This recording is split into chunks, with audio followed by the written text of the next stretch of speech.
Yeah, what's good, guys? It's lockdown day 10, and I'm really annoyed today because I've seen how gracious people are who care about the companies they work for and care about the planet and care about people, and how unselfish some people are. So, this is going to be a little bit of a mixed bag of a video because guys, let's talk about some of the great things that are going on. Birmingham and Leeds deferring their salaries to ensure that their clubs don't go under. Barcelona have all the players have taken a 70% pay cut. Juventus, all the players have said to the team, don't pay us at all for 4 months. Yeah? Void our salaries for 4 months. We've got all this stuff that is going on. And guess what? The most cash rich league or clubs in the world, the Premiership, is not even battering an eyelid. Look, there's been some good stories with Brighton and a few other teams, but it's not enough. And because the league are dragging their feet with it, and you know why, don't you? Because they don't want to be thrown under the bus in a court case. Yeah? And remember, listen, the furlong is only for 80% of your salary and only a maximum of 2.5 grand a month. So if you're making more than that, which most people in the top tiers are, yeah, you don't qualify. So we're seeing cleaners, caretakers, groundsmen, all these people are being furlonged in the clubs. They've gone home, they're saving the club's money because the clubs can claim that back from the government. But the people who care the most about the clubs, the fans, they're going to struggle because these players that they worship and they praise and they cheer for every weekend ain't doing nothing in the Premiership. Not a single player has come out to forfeit their salary. And you know what? It makes me sick to my stomach because we glorify these guys every week. We cheer their names. We sing them songs. Yeah? And they go on Twitter and say, the fans are singing a song about me. Bro, ain't no one going to be singing a song about you if you don't get off your backside and help your club get through this mess. Yeah? You've got the people who clean your boots, wash your kits, feed you at lunch and dinner, yeah? And provide you with a great nutrition, yeah? Dietitians, doctors, medical staff, all these people have gone by the wayside and sacrificed themselves. These low paid, average paid people have sacrificed themselves. And you guys are sitting there with your 100 grand a week and your 200 grand a week and your 300 grand a week, and I ain't heard nothing from you. Cristiano Ronaldo, best player in the world. You know what he did? He said to Juventus, you don't have to pay me until September. That's what the man said. He's forfeited 9 million euros of his salary. Just giving it up, just like that. Bang. Done. But we ain't hearing nothing coming from the Premier League or the players. And you know what? I think the government should step in because the FA and the Premier League are scared. There's so much money in the game that nobody wants to get ripped over it. So I think the government should step in, and I think the government should just throw a grenade in there and blow it all up. Seriously, I think the government should just come in and say for 3 months, nobody ain't getting a penny. All salaries voided. Yeah, I know that's really harsh, but come on. This is a goodwill statement. And we're seeing it around the league everywhere. Could you imagine what it must have been like? Yeah?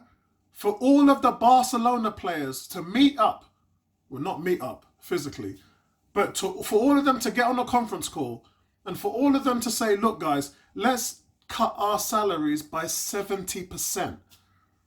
If you're on 100 grand a week, you're now on 30 grand a week. That's 30 grand. That's more than what some people earn in a year. And those players are happy to do that. So why ain't we hearing that coming from the Premier League clubs? I can't hear you. We're not hearing anything coming from the Premier League clubs. And that makes me sick to my stomach. We need to see some action from the Premier League or the FA today. If not, Mr. Government, please step in and do your thing, because this ain't working. Yeah? Some news, guys, which you're not going to like now. So if you don't like the bad stuff, I would switch off if I was you. This is really getting, there's two things I want to talk about. And don't worry, because tomorrow's video is going to be very, very good. Another uplifting, inspirational video coming tomorrow, because we're going to be looking at the two things that matter to every human being on the planet right now. And that is immunity and vaccines. And we're going to talk about that tomorrow. I was going to do it today, but my son's doing his college work. He's been sitting in my office all day and he's not ready to give up the seat yet. Hey, KC, what's up, man? Yo! So listen, what we're going to talk about today is the United States. A lot of things are happening, and they're happening in a downward spiral. The unemployment. Now, last week, we talked about how historic their numbers was when 303 million people went in and signed in for unemployment. And we thought that was bad, yeah, because the previous record before that was 600,000. Last week, it turns out now that that number has doubled. Yes, folks, 6.6 million Americans signed on last week for unemployment. So the overall number is about 10 million. 10 million Americans are now unemployed over the last 2 weeks. And this is, I'm not even going to say this is just the beginning. Their workforce is 165 million. So it's a huge chunk of their workforce, of the entire workforce of the USA. And so the worrying thing there is that 2 trillion package that they took out, that rescue stimulus package, boy, that's the down payment. Because if you're going to look after all them people throughout the 4 months, and it is 4 months, it's not 3 months like the UK, then you're going to have to come up with some more money. Because that 2 trillion ain't even going to scratch the bottom of the barrel. Ain't even going to touch the surface. Yeah? So, listen, we got to pray for those people, because they're kind of struggling in terms of where we are in the UK, where the people ain't listening. People are still out there socializing, smoking together, doing things at meeting up, meeting their families, going out to see mum, going out to see your sister. They don't get it yet. The message hasn't transferred over to them yet. And they're going to be costing lives.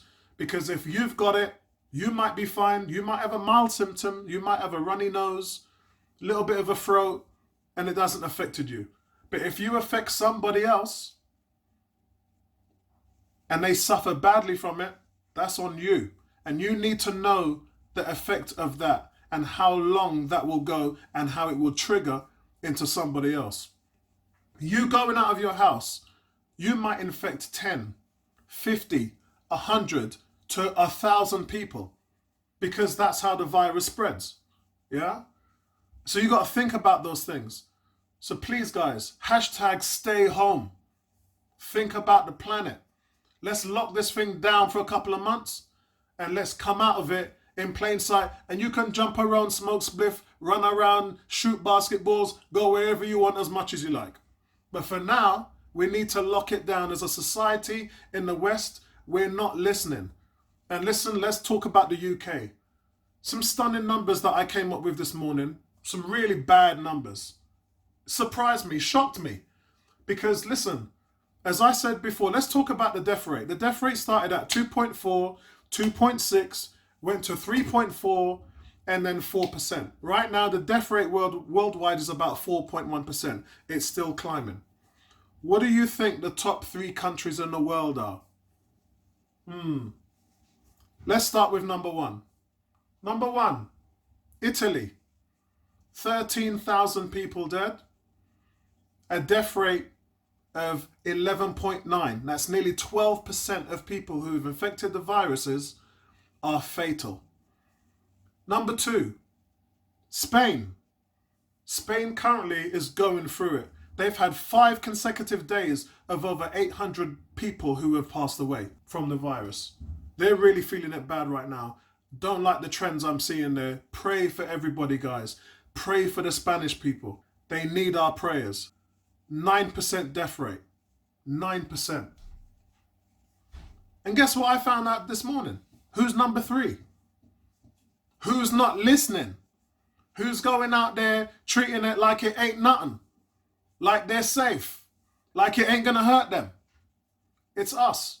It's the UK. The UK, 2 days ago, the death rate was 7.9%. 7.9%. As of this morning, with the extra 580 deaths, the UK death rate now sits at 8.8. That's not good, guys. That's not good at all. And we can control that. We can affect that by staying at home and keeping safe. That is down to us. And yesterday in my video, I talked about non-essential business. Look, as you guys know, I've got about 500 people that I supply, a lot of companies that I supply. And there's still some of them that are open. And some of them are sub to this video as well. So what's up, people? How you doing? Look after yourselves. But if you're not an essential business, you shouldn't be working. Yeah? Let's be fair. Let's be honest. Let's wear it on the sleeve now. You shouldn't be working. And there are people out there that are just not locking it down. And I don't know whether it's because they're not afraid, whether they don't care, or whether they think it's more important to not shut their business down so that they'll lose 2 weeks or 3 weeks or a month of money. Look, how many times have we got to say this? It's short-term pain for long-term gain. Take the suffering, because it will help you in the long run. The longer you leave it and draw it out, the worse it's going to get for you down the road. This is the reason, this was Donald Trump's thinking in America, that he didn't want to shut it all down. He was thinking about his hotels, golf courses, all the business places that were open. Oh God, if we shut everything down, then my income's going to dry up. No, that's selfish. You've got to think about everybody. You've got to think about the people. Think about locking everything down. And this is the problem in the UK and the US right now. The UK is probably at a level 4. The US is probably at a level 3. New York is slightly different. New York, there's some serious things there. New York is probably at a level 5, I would say. Because right now, shit's serious in New York. They're locking that shit down.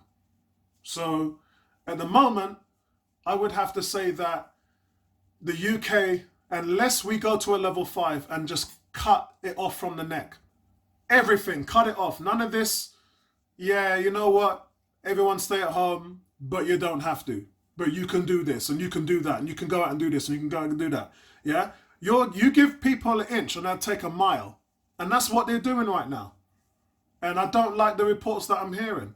Because if you're not taking it seriously enough, the numbers are going to keep going up. We haven't flattened out and we haven't hit that mountain number. We ain't got there yet. We have to be strong, we have to be bold, and we have to move on as one.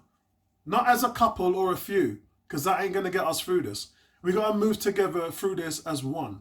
Yeah? So listen, look after yourself, people. Speak to you tomorrow. And let's have a nice, positive, uplifting video tomorrow talking about vaccines and immunities. Really, really important, guys, because that day is coming. And it might be sooner than you think. Peace out.